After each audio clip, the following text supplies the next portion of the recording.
You just realized your business needed to hire someone yesterday. How can you find amazing candidates fast? Easy. Just use Indeed. Stop struggling to get your job post seen on other job sites.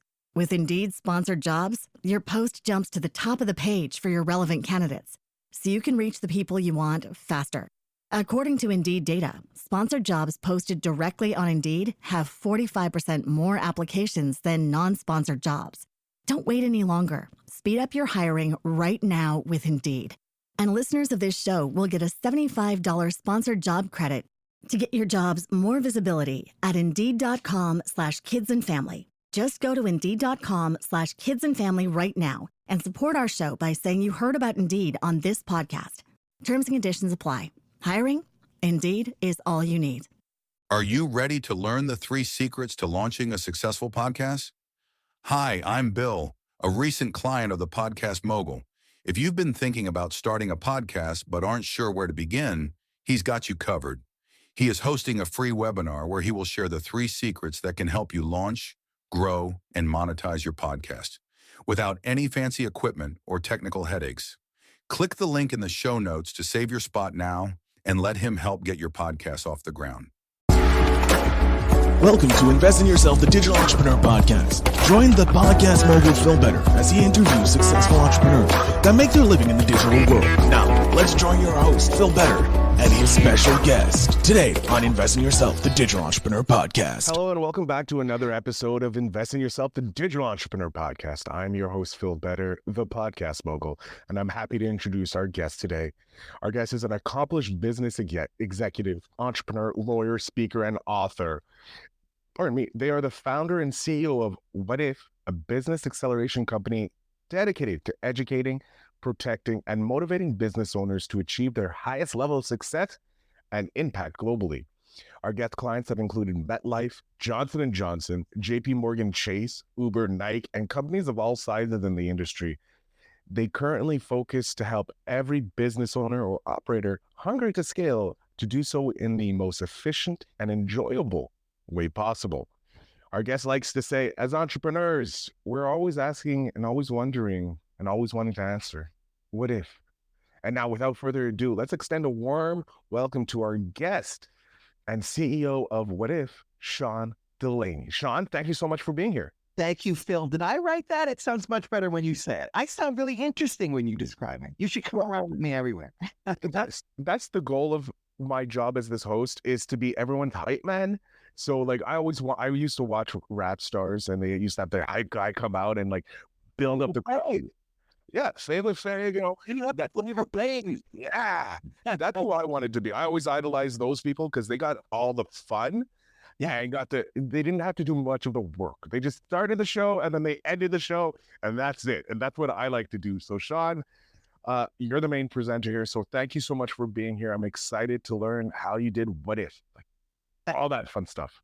Yeah, thank you. So yeah, as you said, for 25 years, I worked for him with some of the biggest brands in the world. Those titans, those giant companies that we look to as models of success, the Nikes and Ubers of the world. And I realized something over those 25 years, that while every business is different, all business is the same. So while every company might look and feel and have a different ecosystem, all business is the same. When you distill it down to its essence, it's just a value exchange between people and how those dynamics play across how big you scale your business. And there were 10 fundamental disciplines running through every business that needs to be mastered, whether you're a Fortune 50 company or a solopreneur. And over the course of this time, when I developed this architecture to give us context over content, because we're all swimming and drowning in a sea of content these days, and give people context for lenses through which to see every business, I distilled everything down to its essence that would give me a shorthand for how to help big, giant businesses solve really complex, intractable problems. Until the day I got a question that changed everything in my life, which was, Sean, you say these disciplines are universal. Could you help entrepreneurs? I said, what a great question. And that changed everything, because Phil, in just one contract for one of those big giant companies, I saved them $30 million on that particular contract. And No one cared, Phil. Not a single applaud. No champagne was good. Because why? It's a giant company. That's a rounding error for them. Didn't even move the stock price. No one cared. Maybe the executives that brought me in because they had gotten a return on their investment in a consultant coming in fixing something that they couldn't even see where the problem lied. But no one really cared. You work with an entrepreneur, and now they say, God bless you, my kids can go to college. I can finally help all the people that I wanted to help in starting this business. I can sleep at night knowing my retirement is going to be taken care of. I can extract myself from this business. I can sell it for a multiple that I never should have gotten before. All those things are possible now that I've helped them. That's the place I want to be. And so in order to be able to work at that level with them, I was overkill with what I was doing with the big giant companies, and I was too expensive. There was no way they were going to be able to use me. So I said, well, for me to start working with more entrepreneurs, maybe I'll become a fractional COO. I'll become a part-time COO for several companies, and with a little bit of effort, I can give them maximum benefit, because I know that entrepreneurs, especially in order to succeed and scale, they need to be able to get the maximum impact with the minimum amount of effort, allocation of time, money, and effort. And so in order to get them the 80% result from the 20% impact, I had to give them a shorthand for everything. I had to give them context over content. And I had to say, do this 20% of the things across these disciplines, connect them in the right way so you get leverage, and you'll be able to scale further and faster and farther than any Nike or J&J in the world. And you may not want it, but you'll be able to do it. And that's where I started to play then. And so as a fractional, I could do that for multiple companies and give them that lift. And then I wanted to further expand it. And so now I've brought on a business partner, and now we've created a mastermind so that people can come in, learn this discipline, learn this architecture, and not only learn it, but get practical movement in their business by working with us hand in hand to actually do things and put tactics into place related to those 10 disciplines. I love it. Oh my God, I love it already. And I love how you're helping. Like this is the joy of doing this podcast. I get to meet people who are doing crazy, crazy things. In my mind, crazy, amazing things, but they're helping everyday people solve problems for themselves. Yeah, and become bigger. Like you're helping entrepreneurs by taking over a role that they don't have the mental capacity for to do, like the CEO position, like of most companies. Yeah, it's a lot of work. If you're an entrepreneur, solopreneur, you're doing all the C-suite jobs. But the minute you can hand off a little bit to someone like you, who already has helped multi-billion-dollar companies save, a measly $30 million. It's like, oh, $30 million. That's like $3 to them. Yeah. To an entrepreneur who small time, that's like their yearly or decade worth of budget that they're trying to save. Yeah. And further, giving them this context, right? And so the 10 disciplines are the disciplines that most people would know. Things like strategic planning, change management, process and automation. But these 10 are broken, because what happens is entrepreneurs, God love them, and I'm on their side, but they fall backwards into their business many times, right? They had a great idea, they had a passion, they had a side hustle, it took off. So now they're having some success. And what do? They hire their cousin to do some work with them, right? They're using whatever they can, spit glue and duct tape to piece this thing together. They start to expand more. They hire somebody in the Philippines to do some of the marketing work for them. They're outsourcing where they can. Now they have to start hiring people. So now they know they need to learn some of those disciplines. And they find gurus and consultants in the different disciplines and the different silos of information and the different spaces that people have claimed for themselves because they're comfortable there. And they sell these solutions to people, and they Frankenstein monster together some understanding of their business, and they're happy at the end of the year because they made $1 million. And my heart weeps because it could have been 10 million, and they could have had more fun and ease over that entire journey. But they had this Frankenstein monster they cobbled together, and because the disciplines that they knew intuitively they needed to learn, they learned from gurus who are still looking at those big giant institutionalized monsters that, because of their corporate systems, have kind of alleviated some of the pain of how off that they are. right? After the Industrial Revolution, all business kind of got broken because things expanded beyond the business owner's ability to control and see and keep in alignment with their core values and their initial mission. So when you were a baker back in the Middle Ages, how did you become a more successful baker? Well, you had to have really good quality goods. You had to be who you were. You had to be an honest person. You were part of the community. Yeah, when you were expanding, you wanted to hire the cobbler's son because you knew he was a good kid because you saw him in church every day on Sunday. It was a small community. It made some of the stuff easier to align your values with somebody else, to bring in those employees, to have people talk about your goods in other places. Now there's a guy who sharpens knives and he goes from little town to little town and he knows how good your muffins are. And he says, well, I'm going to bring them to this next town over. Now he's your sales force. It just naturally, organically happens. Once you're talking about companies that are expanding massively and there's power and money to be had, people then they create silos, fiefdoms. Well, I see that, I understand people, I'm going to be the HR person. So good luck doing anything in this company when you don't have the people. And then this person says, oh yeah, well, you can't have the people unless you have the money. I'm going to be the finance person. That's where I'm meeting. And then the other person says, finance? There won't be any money here to be financial with unless we have marketing and sales. I'm going to go carve that out. And fiefdoms and silos and disciplines evolve all just kind of left or right of center where they should be, not quite digging in the right place. And so I take these disciplines and say, they're there. They must be honored. These things are all have to be mastered by the entrepreneur. And so can I distill them down to the 20%, the essence of what they really were supposed to be, give people new language for it, new names for it, so they have a new understanding of it, and then give them the 20% that's going to give them a lift tied to the other pieces so they have some ease, some flow, some natural, oh yeah, this is right. It doesn't feel the way it feels when you're doing it in the corporate world. That's why most people going to corporate jobs die on a Monday morning than any other time of the week, because they're going to jobs that are killing themselves. They know it's not right. And entrepreneurs feel that time stand because they look at these big giant companies and say, well, if they can do it, if they're that big doing these things, that must be what I need to do in the ways they do it. And it just feels hard and it's draining. And it feels like you're always chasing something you're never going to be able to catch. And it's ruining the very essence of what you wanted when you started your own company. And so we bring them back. And so the harmonious business architecture is what I teach. Harmonious has 10 letters in it. Isn't that nice?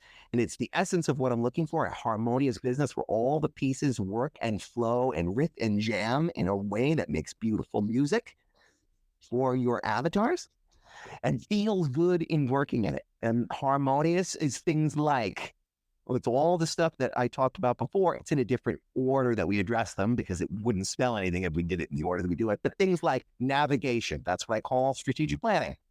Because entrepreneurs hate the idea of strategic planning. It's either what they see from big business, which is that's a bunch of corporate speak on a wall and we don't get any leverage out of it, or they see guys leaning against the rented Ferrari, throwing money in there, going, my strategic plan is to make it rain, bro. That's my plan. That's not a plan. That's a wild hope and dream and brag. That is not a plan. A strategic plan has, in its essence, is just your core values. First, who am I in the world? What things will I not violate? What do I personally stand for that must run through my business so that it's in alignment with who I am? I have integrity in everything I say and do. What is my mission? I serve these people first and foremost. That is what I'm trying to do. Provide service to them in this value exchange. All business is just value exchange between people. So who am I trying to exchange value with? And then my vision. In 5 years, what is it going to be? In a way that is scary to me because the Sean of today shouldn't be able to achieve that. But I will grow over time. I will be able to get there. But if I can see the path from here to there now, kind of, sort of, not far enough, not scary enough. So I set a big, giant, scary vision for 5 years. It's going to motivate everybody who works with me, for me, and around me. And then embark on that journey with the faith that the other things that we know and in service of those people in that avatar that we will get there. And then we break that 5 year into a 1 year, into a quarter. We have our sprint. We find our projects in a project management format. For project management, I don't call it project management. I call it operate. This is how we're going to operate.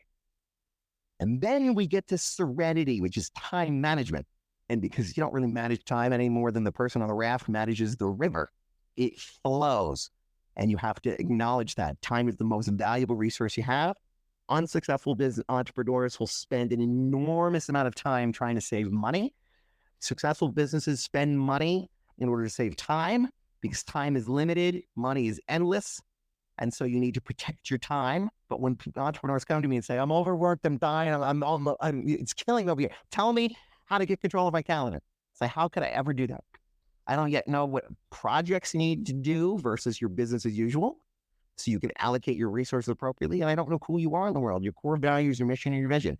I need to do all that work first in order to, then I will give you a crystal clear calendar, because I'm going to talk about the 4Ds, which is the model we have. I'm just barfing stuff out here now. I love it. Before we continue, though, we do have a question from the audience. It's not related to business. It's related about two of the characters on your shelf behind you. I see you got Doctor Strange. Is that Gambit? It is. Well done, my man Tim, who is the the funny science fiction popcast host. Asked that, and he was looking. I figured Doctor Strange. I was thinking Metal Gear Solid, because it's also a great thing. But Gambit is a very beautiful thing. And we don't know each other well enough for you to see the juggernaut statue I have on the other side of the room. Oh my God. But if I go on your friend's podcast, I'm going to show it. Yeah. Well, Tim will more than happy. I'll put you guys together so that you can do that. Tim has had some amazing guests on his podcast, but I want to get back to talking about business and that. We jump straight into it. You're providing value. The big thing is, I want to know is, what made you decide to switch, like working as an entrepreneur? Because you were a consultant before, which is kind of a steady job because you were working with these big time companies. But what made you, like, what was that initial push into the entrepreneurial world? Well, I saw that it was, I saw the problem with consulting at that level is that, you'd run into other consultants and you'd see that they were making a really good living just with 3 or 4 of these big giant companies doing repeat projects. And I saw that the effects that we were having, me and them, wouldn't last beyond a corporate shift in people and positions, right? So you'd come in, you'd fix some intractable problem.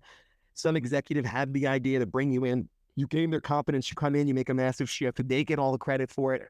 They're running and gunning. They understood everything that we did and all the elements of it. Because they had success, they get moved to another part of the company, or they move to another company. They're gone. New person comes in. What does the new person say? Well, I have to make a name for myself, so I have to make some changes. And without knowing why all the things are in place, they start pulling at threads, picking at things. Things starts to go wrong. They say, well, it's because these people don't think like I think. I don't know, because they're trying to do it the way that things now finally were working. But so now they say, well, I need some of my loyalists in. And they bring the people in that they had success with before where they were. But that success is attributed to, I don't know what magical mix of things. So now they've got their old team in place with their old way of thinking, and the department starts to fail. And they go, what the heck happened? And they don't understand. And now either they get moved or fired or something else happens. And I got hired in to help the next person that comes in to fix the mess because I fixed it before. And new person or old person who I had trained up before moved to a new department. They said, why doesn't anything you told me there work here? Well, because you violated half the principles that we learned over there because you thought it was easy and you tried to come in with the light, with the version of light here, and you didn't do all the cream. Now we're going to do it here. Now I've got 2 engagements for that company. Now, and then proliferate this, and you can make a very good living fixing things that keep breaking and fixing them and breaking them. And I didn't want that to be the value that I provided. And I said, well, so where can I get enough influence over the model at the highest of levels to make sure it sticks forever? Well, it's got to be entrepreneurs. And that's where you get the leverage, and that's where you get the speed. And that's where it could take me 6 months to do something for an institutional client that we could get done in 6 days with an entrepreneur, right? I mean, it's just a faster, more nimble, more gratifying place to work. And so, that once I realized that the principles that I'm talking about are universal everywhere, then I guess that's more universal and everywhere. Right? I love it. I love it. And plus, with working with the entrepreneurs, while they build their business, they have these core concepts. They start building it out, and it stays embedded in in their company and in the culture, so that as they grow and they become the future institutional companies, if they do, they're able to keep those core business models in place, the core structure that you gave, that 20%. Bill it off. I love the 20% because it's the Pareto principle. 20% brings you 80%. I love that. And it means that they don't have to hire you or another consultant later on, because everything's in place. Everybody's learned from the beginning, and it's just part of their culture. So nothing really breaks anymore. Right. And this is the way we do it. Harmonious is the acronym, so they know all the elements. I even give them a Notion template where they can manage their entire company with that system to say, here's all the elements, here's the pieces and parts, here's the tools that work.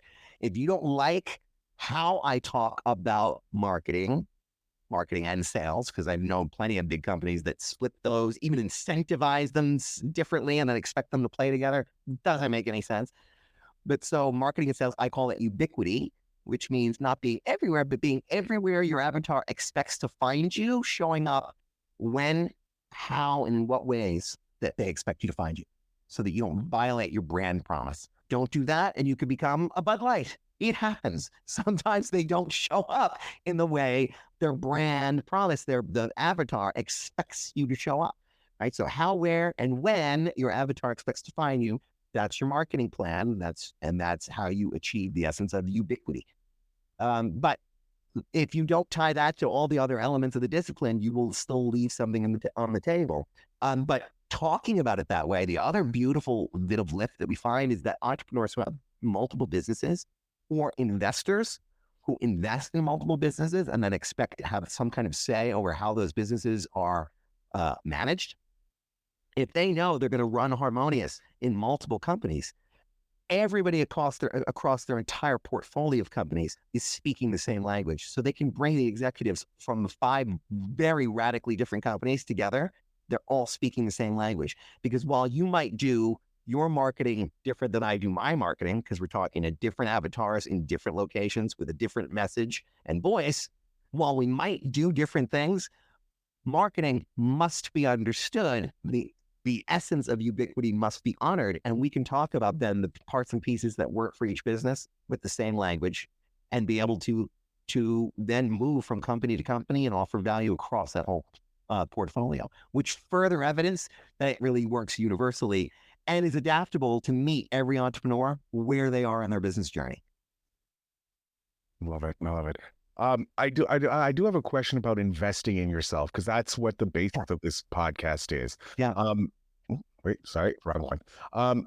As someone who's dedicated to helping others achieve their highest level of success, which is complementary, how do you personally invest in your own continuous learning and growth? And are there specific habits, routines, or learning resources that you find invaluable in staying at the forefront of the industry trends and refining your expertise in business acceleration?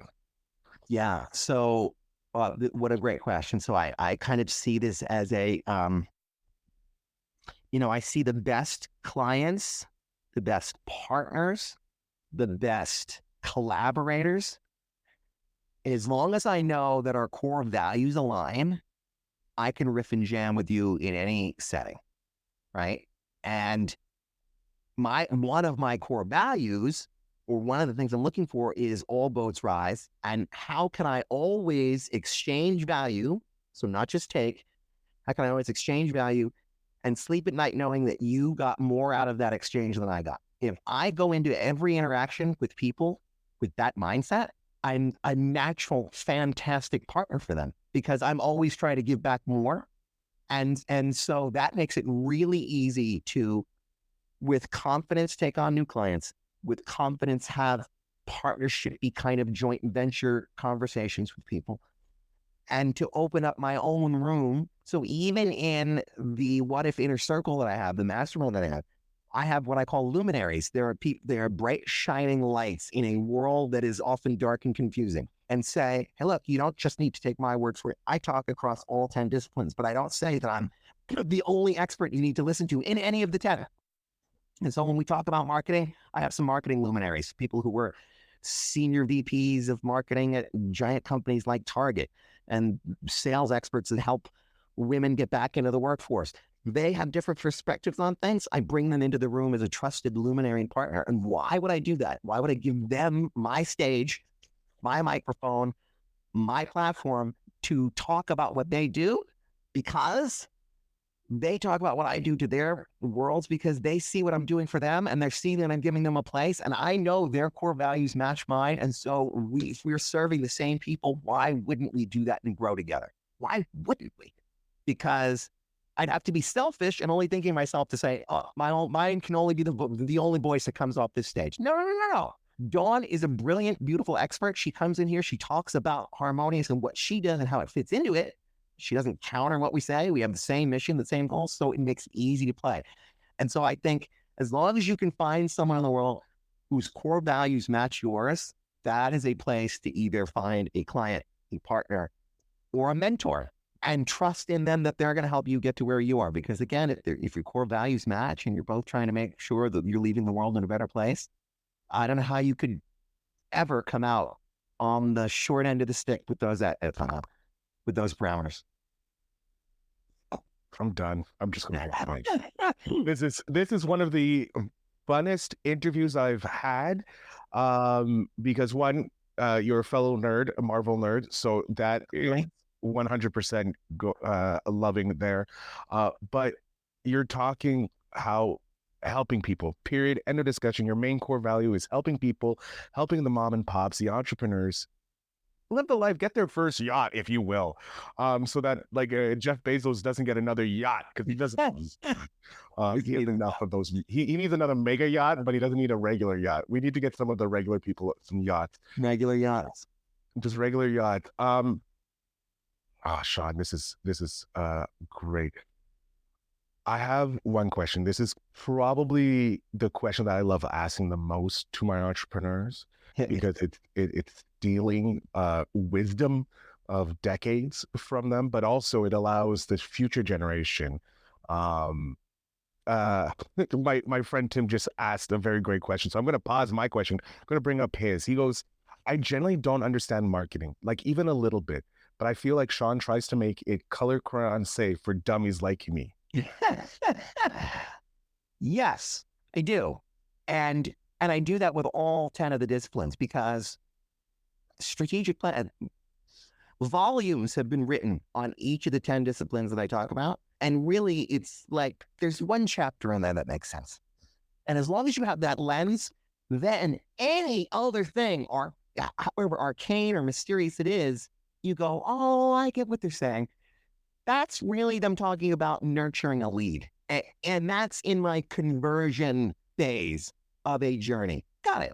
I know exactly where to put that thing. Well, does it make sense for you? Well, I know where they are on my journey of taking the person from not even knowing about me all the way to being a raving fan and being an extension of my sales force.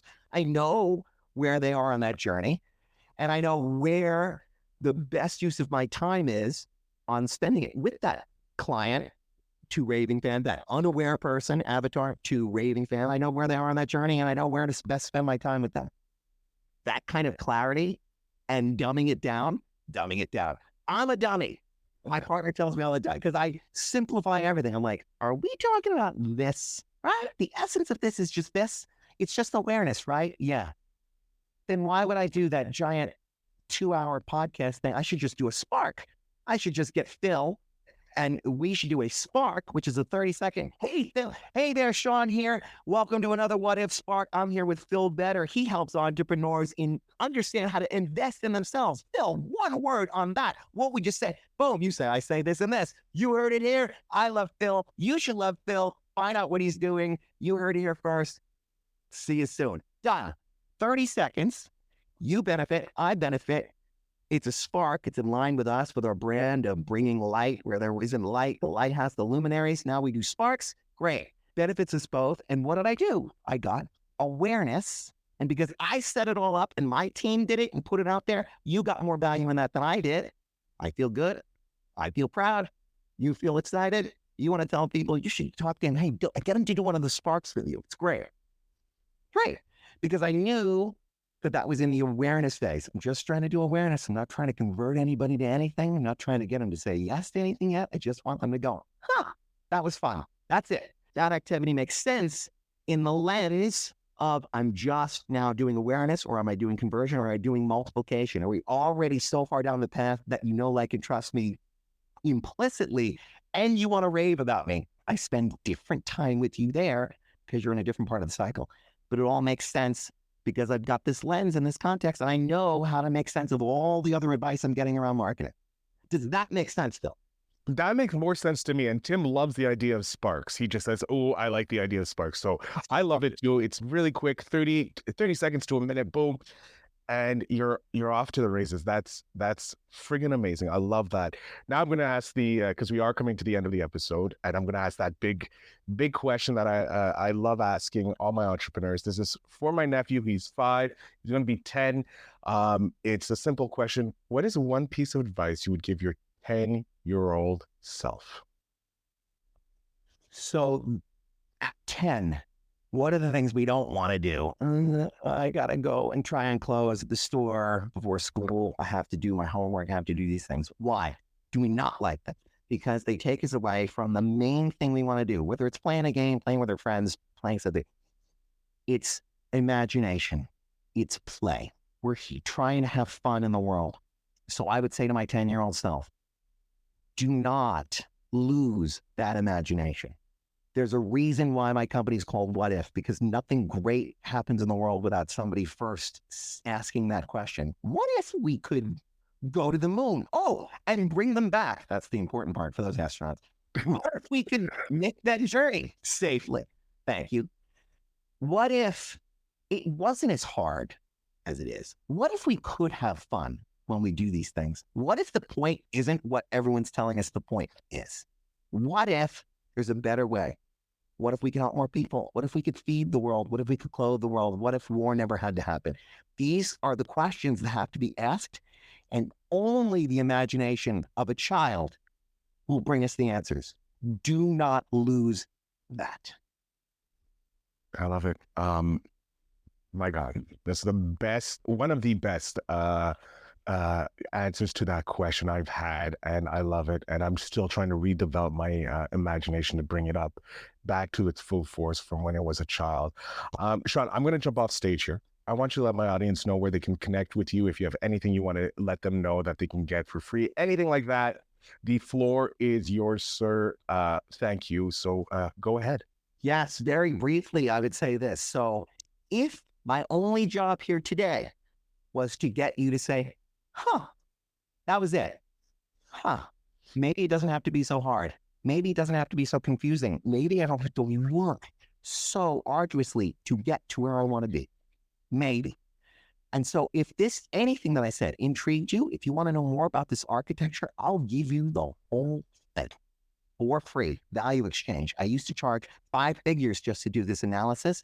But I now have a diagnostic that takes 8 minutes.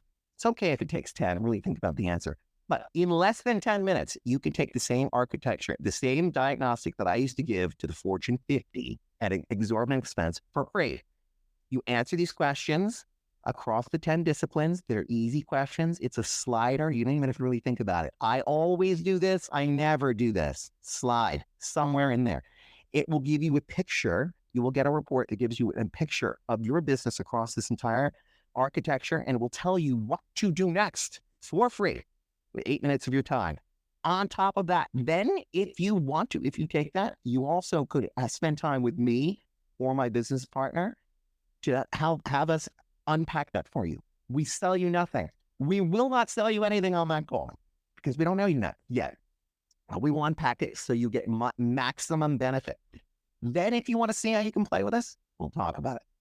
But until then, all I ask is 8 minutes of your time to give you massive clarity and my entire roadmap. I implore you to take it. You can do it right there. I'm never good at this part. Whadif.com, get clarity. Whadif with a D for disruption. It's also how we say it in Jersey. Whadif. Whadif.com/get clarity. And you can take that diagnostic. I implore you to do it. Sean, thank you so much for that amazing value give. Like, that's more value. Like, on top of the value you already gave, you're giving like your 7-figure pretty much roadmap, if you will. The one that saved $30 million, folks. It saved someone $30 million. To them, it was 30 cents, but to anybody else, it would have been $30 million in their pocket. It was worth a little more work. Yeah. But yes, like, they're getting the 20%. They're done. 8 minutes of your time. I think it's a genius thing. So if you're looking for that, check the show notes. But Sean, thank you again for coming on the podcast and delivering such value, and also being a fellow nerd of the Marvel world. I think that's just amazing. And one day I'm going to see that juggernaut. Oh God, I can't wait to see that juggernaut. Well, I can already see our core values are aligned. We are going to play together in some kind of way, my friend. So I'm real happy with that. So Sean, thank you again. To the audience, check out the show notes down below to get all the wonderful links to Sean and his company, so that you can take your company to the next level and wonder, what if? what if? What if? And with that, I ask you all to remember to always invest in yourself.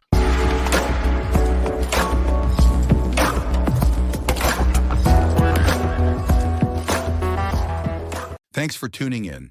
Now it's time to take the next step. When you're ready to dive deeper into how to launch, grow, and monetize your podcast, Phil's got something special for you. Join him for a free webinar where he'll reveal the 3 secrets that have helped countless entrepreneurs succeed in podcasting. Click the link in the show notes to save your spot, and let's turn your podcasting dreams into reality. You just realized your business needed to hire someone yesterday. How can you find amazing candidates fast? Easy. Just use Indeed. Stop struggling to get your job post seen on other job sites. With Indeed sponsored jobs, your post jumps to the top of the page for your relevant candidates, so you can reach the people you want faster. According to Indeed data, sponsored jobs posted directly on Indeed have 45% more applications than non-sponsored jobs. Don't wait any longer. Speed up your hiring right now with Indeed. And listeners of this show will get a $75 sponsored job credit to get your jobs more visibility at Indeed.com/kidsandfamily. Just go to Indeed.com/kidsandfamily right now and support our show by saying you heard about Indeed on this podcast. Terms and conditions apply. Hiring? Indeed is all you need.